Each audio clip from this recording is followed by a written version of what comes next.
চিনলেন না বাপ,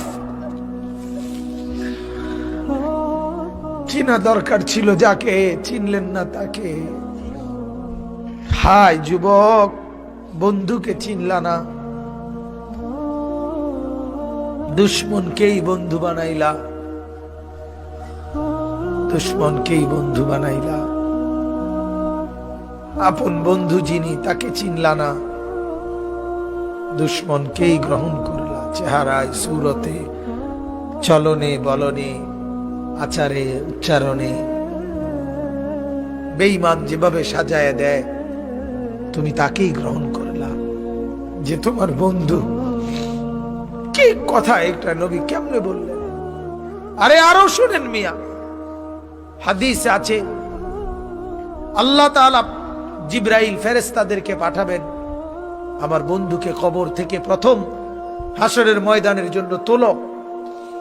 তখন জিবরাইল আলাইহিস সালাম, মিকাইল, ইসরাফিল, আজরাইল, 4 ফেরেশতা মদিনার রওজায় নবীর কবরের সামনে আসবে। আর ফেরেশতার একজন আরেকজনকে বলবে, তুমি ডাকো নবীকে। সবাই বলবে না। শেষ পর্যন্ত বলবে, জিবরাইল তোমার সাথে নবীর মহব্বত বেশি, তুমি বেশি আসছিলা গেছিলা দুনিয়াতে, তুমি ডাক দাও, আমরা সাহসে কুলায় না। জিবরাইল তখন ডাক দিবি, ইয়া রাসূলুল্লাহ আপনি উঠেন, হাসরের ময়দানের জন্য আপনি দাঁড়ান। আল্লাহর কসম বাপ কসম, হাদিস আছে নবীজি সাল্লাল্লাহু আলাইহি সাল্লাম বলেন, আমার উম্মত আমি নবী তখন এই কবর থেকে উঠেই কপালের বালু মুছতে মুছতে আল্লাহর নবী বলবেন, জিবরাইল আমার উম্মত কোথায়, আমাকে নেওয়ার জন্য আসে নাই নাকি তারা জাহান্নামে চলে গেছে? জিবরাইল তখন চোখের পানি ফেলে বলবেন, না ইয়া রাসূলুল্লাহ, এখনো কেউ কবর থেকে উঠে নাই, কাউকে আল্লাহ এখনো উঠায় নাই, আপনি উঠলে এরপরে সবাই উঠবে। উঠেই নবী বলছে, হায় আমার উম্মত কই, আমার উম্মত আমারে নিতে আসলো না। ওই যে এয়ারপোর্টে আমরা মাদ্রাসায় দেখি, এই ভুক্তভোগী আমরা মাদ্রাসার ছোট ছোট ছেলে পড়ে যে আমার মাদ্রাসায়, প্রায় মায়েরা বাচ্চাদের মা ছুটি নিতে আসে, তার বাবা বিদেশ থেকে আইবো, এয়ারপোর্টে নিতে কইছে।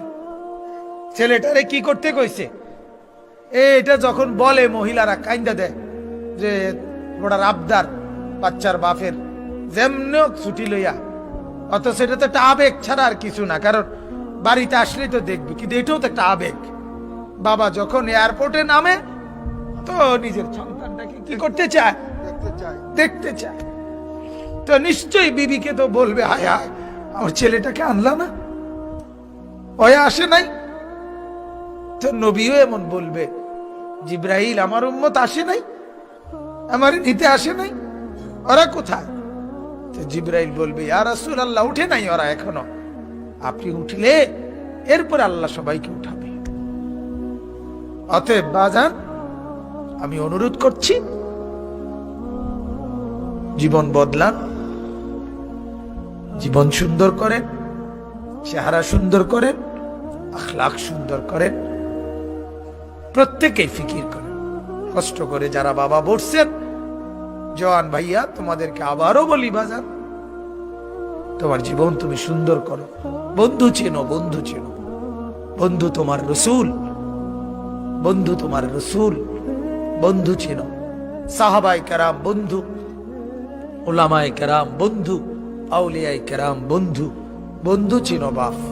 দুশ্মনকে বন্ধু ভেবো না, বন্ধুকে ফেলে দিও না, ফেলে দিও না।